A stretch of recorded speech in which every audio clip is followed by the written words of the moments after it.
All right, welcome to the Policy Committee meeting, October 20th.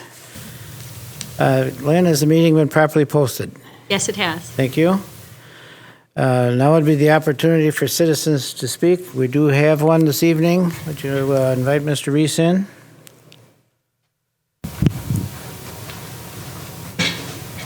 Good evening, Paul.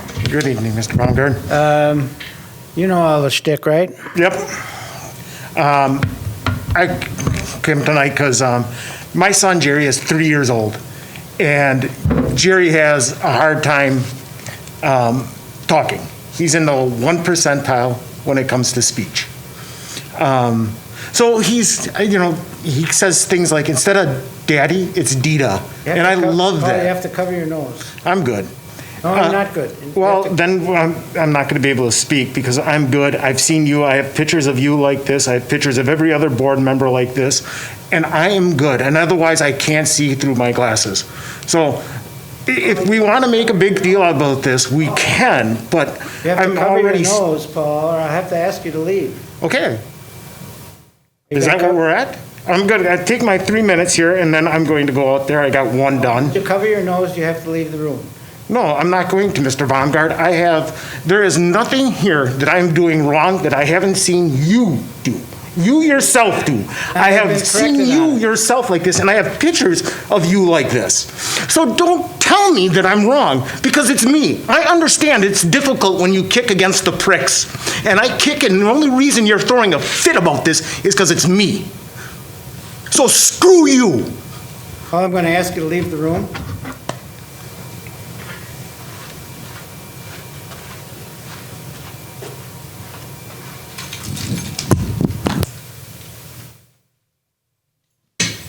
You're a jerk. You're being a jerk because it's me. And that's the only reason you're doing this.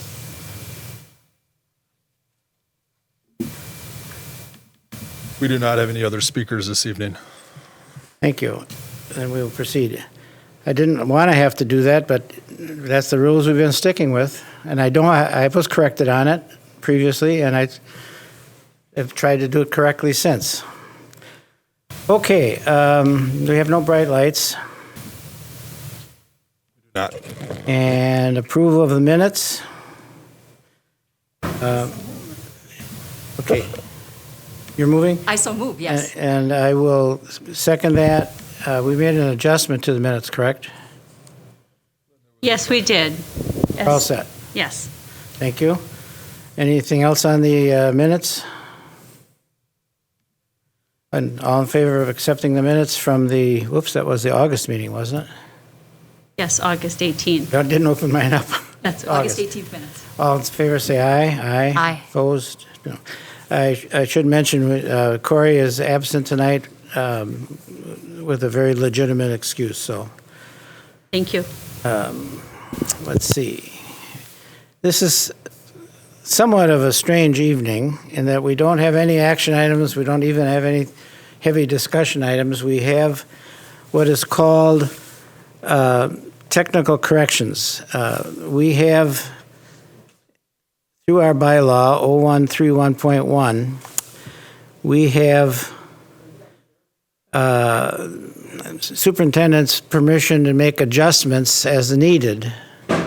Usually things that are as simple as correcting spelling errors, correcting wording. It doesn't change, nothing has changed in terms of the situation. It's little things that can be corrected. We decided we've got like 20 or 25 of those in place. We're going to go through them just as a matter of practice so that we have read all of the corrections. We're not going to read all the corrections tonight. We will stand behind whatever we see here tonight. Yep. So, in order to do that, we're also doing this all on board docs tonight. We have the electoral process, and you're calling yours up, Diane? Yes. I think perhaps knowing that we do have so many of them, I don't know if the committee would like to review each one of them or just take a look at a couple of them and see that what constitutes a technical correction. Yeah. For instance, in it the can be as easy as that. yeah, I mean, For instance, the first one we have changed the small letter D and C to a large letter D and C, and added the hours of following the original deadline and the date. yep. Yeah, That's there's the- nothing about this policy that's changed as a result of this. It's just again, it's to Okay, so we can- clarify things within the policy. We can go past that one. Okay.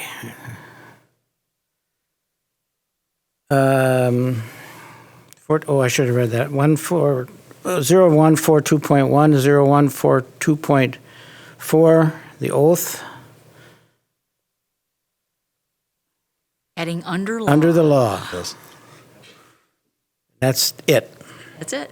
Other again, except for the date. The date will change in all of these. It's been adjusted, so I don't have to mention that in each one of them. Joe, do you remember of any consequence in any of these? There was no consequence. For instance, if we were to skip down to 4161, unrequested leave of absence, fitness for duty, you can see that the word may turns to shall. Which one was that? I'm sorry. Sorry, shall turns to may. Wait, I gotta get It caught. is 4161.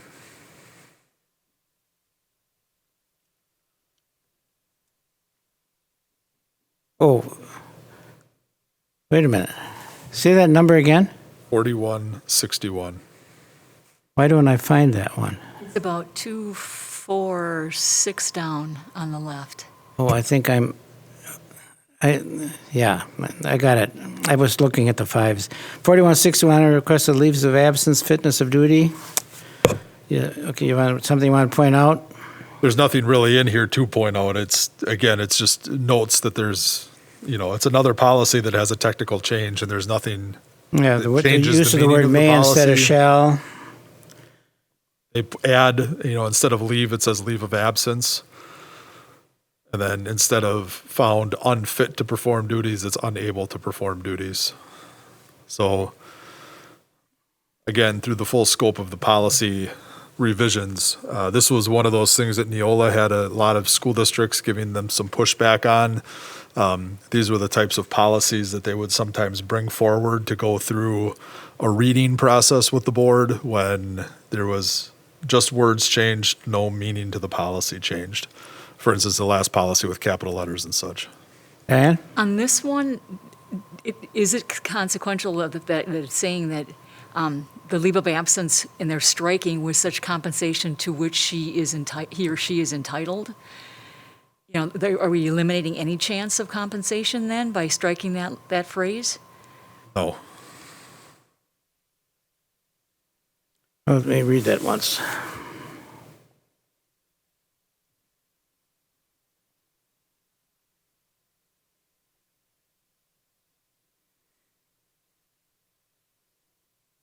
These policies have been attorney reviewed. Pardon? These policies have been attorney reviewed through Neola, and they did come to us as a technical change, not as a substantial change to meaning. And that was the only one that I had that kind of like, ooh, it seems like you're taking away the compensation by that strike. Most of them are very much just technical kinds of things. I totally agree. But that was the one I had a question mark by, just a little bit of an if about it. Then were you going to say something? And to say in the Neola summary of information that we received on this, it's corrected to conform to practice, which means we weren't doing that anyway for that particular group of employees, which that's the support staff section. So it was missed in a previous update, and Neola is correcting their error. Okay. And we're still required to follow state and federal FMLA entitlement. You can see that in the 2 paragraphs below where that is. So we still have to follow FMLA. It's Okay, I see FMLA, yeah. Okay. Okay, Diane? I would go back to 0166, the agenda. 0166? Because I think that's one that's going to change our practice. So it has an impact that way, changing the citizens to speak part of our agenda to public comment, that would actually change all of our agenda items, all of our agendas that, going forward with that wording. Yeah, we'll have to update the agendas, but the agenda isn't. You mean the paper outside of agenda that we put out? Right. Like our agenda for tonight would not say opportunity for citizens to speak, it would say public comment. Right. Well, and that if, after this meeting, those technical corrections then would be made to the agendas. This, if you'll remember, went into effect after some discussion. I don't remember if that was before Jim joined us or not. The previous word of citizen can be misunderstood, that you literally have to be a citizen in order to, that was about people were saying that was the understanding, whereas a public comment is much broader as to what we can have in the meeting. Do not have to be a official United States citizen. Well, a lot of school districts limit their comment to actually living within the district because they're the voters and the taxpayers that cover the district. And it was the feeling of the board, essentially, that if anybody wanted to come and speak to board business or any topic, that they could come and speak to any topic. So. Right. Had some It's individuals never from- been an issue of significance. We just spent so much time trying to figure out the right way to word Sure. that, and now it's public comment, which that sounds perfect. Yeah, it does. So after the meeting tonight, we'll make sure that Lynn works with the departments to make sure that that's updated then, to say public comment instead of citizens to speak. Okay, good one that's good point.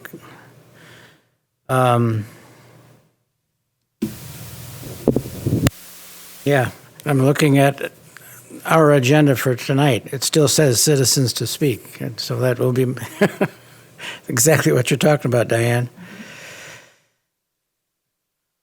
Okay, another one that might be of interest.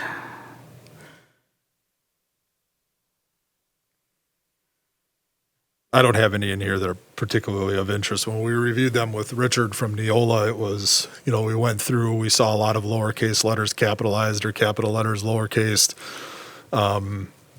Wording clarified to sit, more uniform with policy, but nothing that, again, changed the meaning or the application of the policy in the district.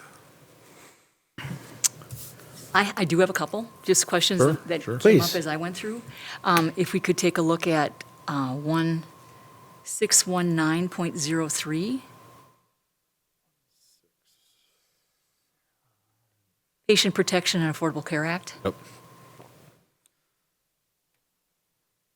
It talks about the notice of the health insurance and marketplace within 14 days of a hire. And then it refers to a penalty in B. Just to give the full background here for, not everybody's looking at this document in front of them. This Patient Protection and Affordable Care Act says that the district shall notify new employees of health insurance options available through the health insurance marketplace within 14 days of an employee's employment start date. And then the new thing is, such notice shall be consistent with the sample notice language provided by the U.S. Department of Labor. All right? So that's really not what's being discussed per se, but under B, it talks about the fact that if a full-time employee, as defined by the ACA of the district, enrolls in the health insurance marketplace and receives a subsidy, then the district may be liable for a penalty. I guess I'm trying to understand the context. Those are the federal rules behind it. Okay. So, yeah, that's, that's been on policy since we've implemented this, I think, back in 2016. 2016. I'd have to ask Sharon for a little bit more clarification. I know from a hiring practice, when somebody gets hired, she brings them in, she gives them their insurance information. They meet with Kay, to handle their enrollment. And, so we do our due diligence on the front end. The application of a penalty, one, it's not up for discussion tonight as far as being a technical change. And Right. two, Sharon could provide some How it works. understanding to it. I could have her reach out to you to give her some clarification. Okay. You had another one you said? The next one, I guess I think it's noteworthy because of the change that's involved. It's 2131.01. That's the reading instructional Right. goals for kindergarten assessment.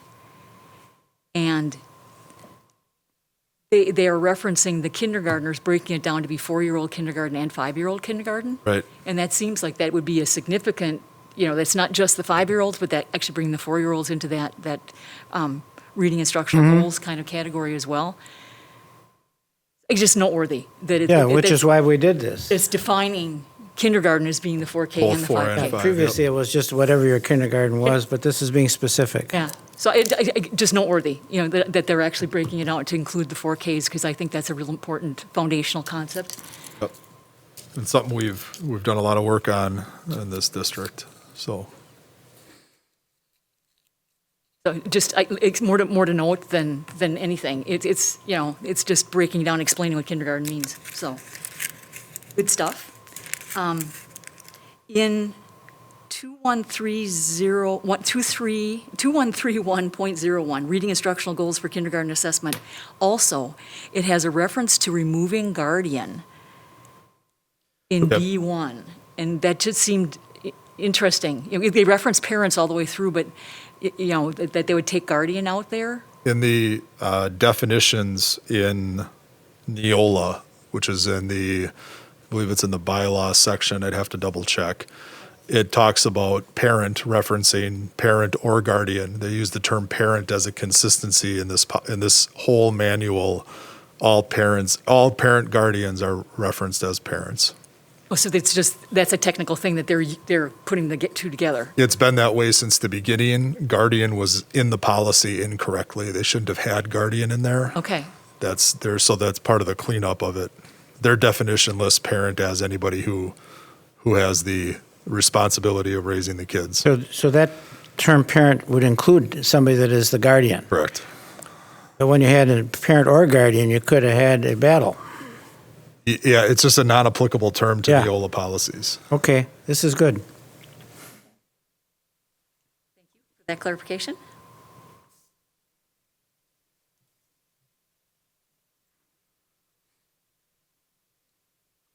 You have another one? I do, actually. 3120.01. And that would be the idea of the job descriptions Oops. for support staff.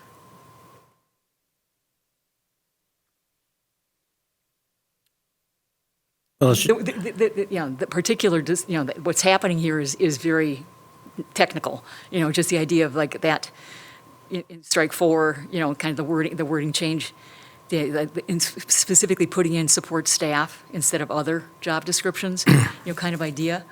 Well, we have probably three different, we have a administrative staff, probably another 3120, and we have the support staff, we have a professional staff, support staff.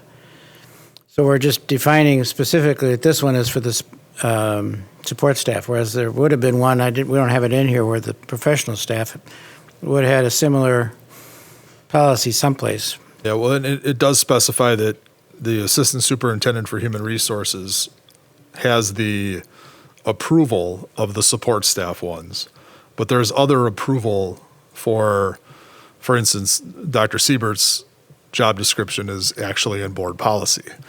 So the board does approve the superintendent's job description. And then, that then covers the support staff. So just to be specific. Finding this one as for the support staff, not for just other, which is non-specific.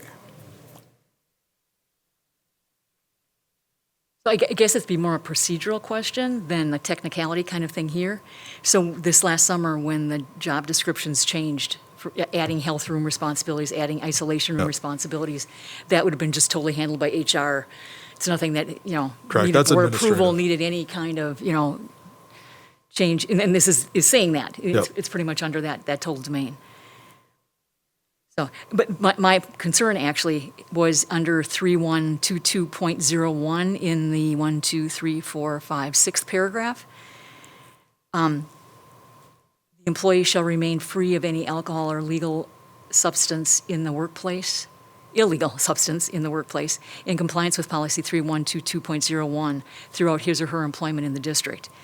And this, I'm wondering if it replaces the discussion that we've kind of gotten sidetracked on several times on the drug and alcohol, free workplace. Yeah, and so the drug-free workplace policy, we do have one on the books right now. It's not a Right. new policy. What we've been discussing is the change to it. So even if and when that policy is changed, the cross-reference to this policy will still be pertinent.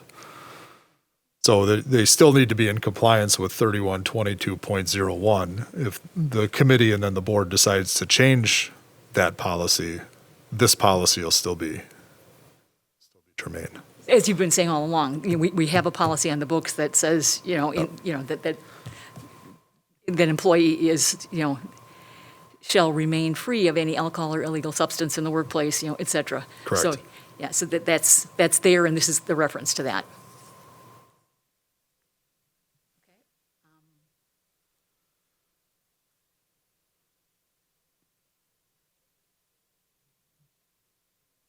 My next, should I keep asking? All right, 4210 would be the next one that I had a question about as I went through these.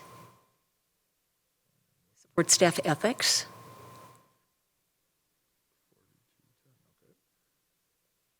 And the addition here is the idea that, just in the context, it says refrain from using position or public property or permitting another person to use an employee's position or public property for partisan, political, or religious purposes. This will in no way limit constitutionality, or is the change, adding constitutionality or legally protected rights as a citizen.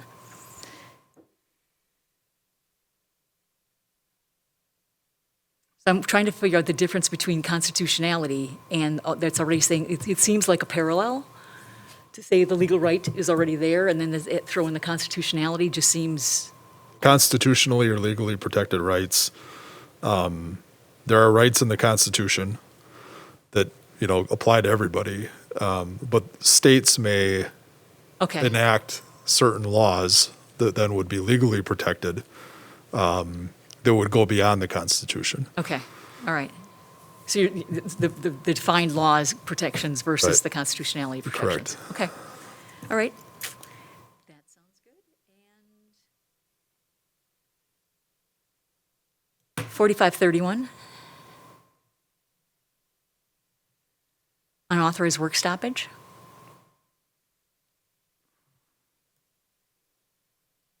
The changes here, are again, participating in district programs, versus residing in the school district under jurisdiction, and is contracted said, I don't have any problem with the wording there. But I just had a concern about the consequence for support staff. It's listed in this policy, and again, it isn't a point of discussion for the change, but just in the context of what our policy is actually saying. Support staff who fail to perform their normal duties when so required as part of a concerted unauthorized work stoppage will be subject to loss of pay and fringe benefits, including paid insurance coverage, as well as disciplinary measures in accordance with the laws of the state. So in other words, they have that kind of consequence, but there isn't. Is that true of the, I was just wondering that concept of how it's applied. So the 4000 series does apply to support staff. Okay. So this would be a policy specific to support staff. I would have to open up, for instance, 3531. That would be the one to look at for professional staff. Professional staff, okay. So- It's just this little walk down policy lane here, looking at all kinds of things that are beyond what the little red and green lines are saying, to try to better understand them.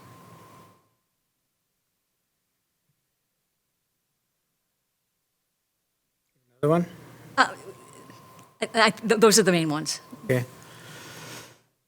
Well, it had a lot of good stuff in there. Let's see, I got a,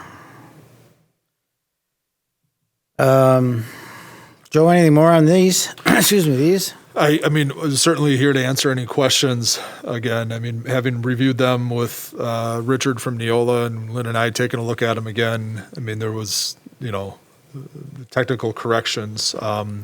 We wanted to bring them to the committee to notify the committee. These are things then that, they don't require approval, but more just a notification to what is being changed. This is the first time now in 3 years where we have had this many policies come forward with technical changes, so we wanted to make sure that you were aware of them. We have had a couple policies in the past where a period was added, a semicolon, comma use. Well, it wasn't that many years ago that we would have taken all of these to the full board. Correct. Which would be,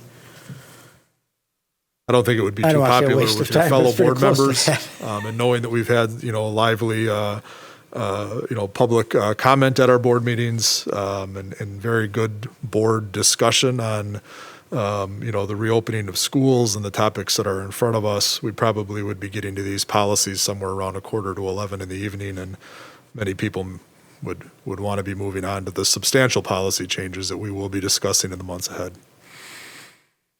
24 of them and all that paper that would have been part of the Correct, packet. out of the going packet. on well, back in the olden that was a days. good example of board docs, because you're right, we would It's have a had perfect a example. minimum of 100 and some odd pages pieces of paper we didn't use tonight. Mr. Sloman and his paper budget will be appreciative of the migration towards Neola, or towards board docs for meeting management. Okay. But really, in all of these, the only one that you'd have to, I think, report to the rest of the board is the fact that there's going to be a change on the agenda in 0116. The rest of them are all really just tweaks. And Yeah, we'll we note can that do in that. Mr. Baumgartner's We can do that script. on the next board meeting. Because we don't have any action to this. The superintendent could have just said that we should stay home and could have just said, we're good. So am I clear to, just want to understand what I'm preparing for the full board? There will be no agenda item for the policy committee referencing these technical corrections? It'll just be discussed in the script? That's correct. Yeah. Okay, excellent. Thank you for I clarifying. will not go all through all of them on that either. We're just that, A summary? Like You can give me- 24, 24 policies? yeah, you can make something a like that? summary, and Okay, I will encourage the board members to go back and look at them when they have. excellent. Thank you very much. But we do want to include a comment about the, what Diane was just saying Agenda. with, Yes, okay. yes, yep. By then, probably it'll be showing up on the agendas, because that can happen, Joe, you said as of tonight. Yeah, if we had a meeting tomorrow, we could put it on the make an adjustment to the agenda tomorrow for tomorrow's meeting. I'm sorry, tomorrow would be too short. Next week. Yeah. Okay, that takes us through the H, which is the technical corrections from the latest Neola updates. Other business recommendations we might have for subjects in future meetings. Diane? I'm wondering if we should have a mask policy that would, kind of help us to make a public statement about the situation that we had at the beginning of the meeting. Yeah, I don't know if you're aware of that, but I had to insist that Paul Reese leave the room because he would not put this on. He's a little bit upset with me right now. But I'm sorry, that's what I had to do. I think he needs to realize that this is our policy. It's not that you're picking on him, which is the approach that he was taking in terms of the enforcement of that plan. So just for some perspective for the committee, the meeting recording will be up, and that'll speak for itself. The board, as part of the mitigation plan, when we came back to school, did approve masks and, for everybody on campus, masks and face shields, eyeglasses, goggles for staff. And so we do have that in our mitigation plan. If the committee is asking for us to take a look at a mask policy, we can certainly take a look at that and discuss developing a mask policy. That's really going to be then. Well, we can bring that up as an item in a future meeting along with the fact that you've already covered in a plan, may be adequate, but we'll talk about that. And the other part of that is just for some perspective, there is the current state, health emergency that says you have to wear a mask, if you're inside of a building, so just for some perspective for the committee, as we do develop that, there's currently an approved mitigation plan in the district, as well as a state health emergency order that says you got to wear them. So Which expires in November, though. it does expire in November. Yep. The end of November, I think, isn't it? Yep. I guess I just want to, we can speak to our procedural mitigation plan as being the reason for the enforcement that was necessary to take this evening, because we have two communication items that spoke to the fact that in previous meetings, parent Paul, was having some issues with complying with our mask expectation. And so, that was one of the things I had on my list to discuss tonight before he came in so vehemently presented his case. So we certainly, for a future meeting, we can agendize that and have a committee discussion on that. Knowing kind of the timeliness of it, perhaps, we could look at the timing of the November policy committee. We meet the third week of November. Without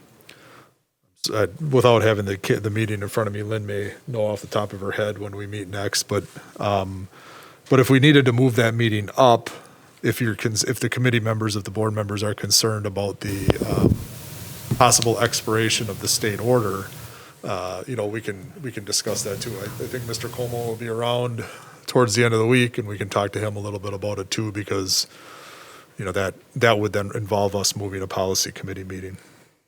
We're scheduled for Tuesday, November 17th, which is the week prior to Thanksgiving week. That's the next policy meeting. Right, the Yeah. full board meeting would be scheduled for Wednesday, November 11th. Right.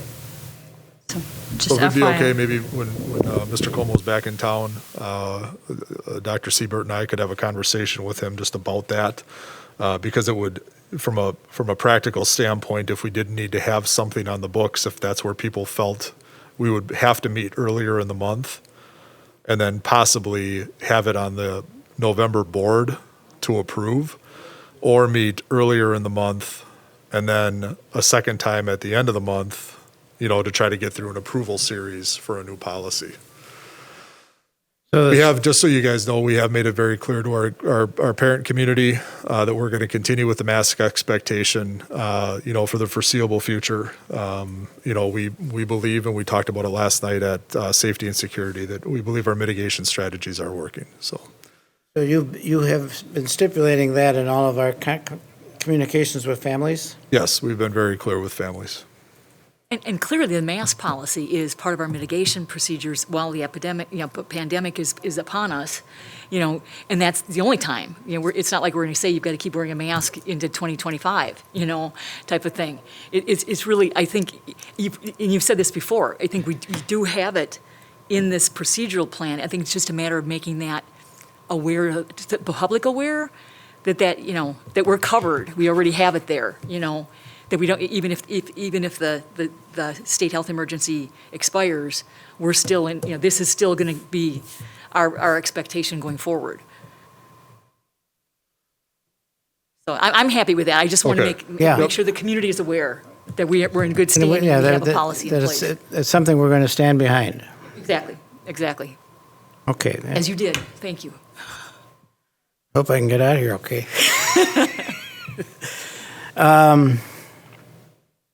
Okay, that's anything other as needed? The only thing I'd update the committee on, we do have 25-ish policies that Dr. Siebert, Jody Landish, Sharon, Darren, Steve, me, everybody is working on. And we'll try to get them in front of you. I would say anticipate having some longer meetings in November and December, because we would like to get our policy manual updated by the January board meeting. Okay. Because we will be getting another update from Neola sometime January, February. And It would be nice to get caught up. We were delayed because of COVID. The shutdown last spring pushed some of this work off, so. We should. Oop. Why did I go dead here on my machine? Battery die? No, here, it just timed out. I thought I moved that ahead. 10 minutes or something. All right, anything else, I do not have anything. Matt? Then we can adjourn this meeting. Josiah, you can shut us off. Thank you for your work.